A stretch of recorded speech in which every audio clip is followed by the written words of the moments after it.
はい、どうも、じんチャンネルです。はい。今日はね、なんと 3D 版で撮ってみましょう。さあ、ちびちゃん、どうですかね。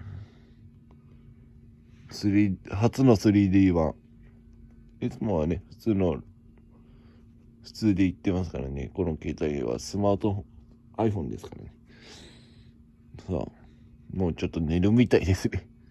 ちょっともう、疲れちゃったかな。もう、こういうのが多いんです。なんかね、たまにね、ちびちゃんなんかね、新幹線に見えてくるんですよ。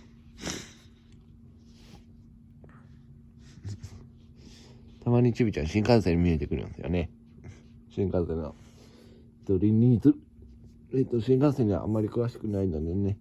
もしちびちゃんのが新幹線に撮ったら、まあ、ちょっと茶色なんですけど、もしちびちゃんが白色でったら、どの新幹線に撮るか、わかる人、ちょっと教えて、コメント欄や、ツイッターの DM、そして、はがきなどでね、どんどん送ってきてくれたら嬉しいです。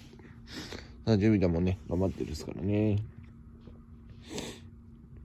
さあ、ちびちゃんももうちょっと頑張ってほしいなと思ったら、高評価とチャンネル登録、拡散お願いいたします。それではまた次回の動画までさようなら。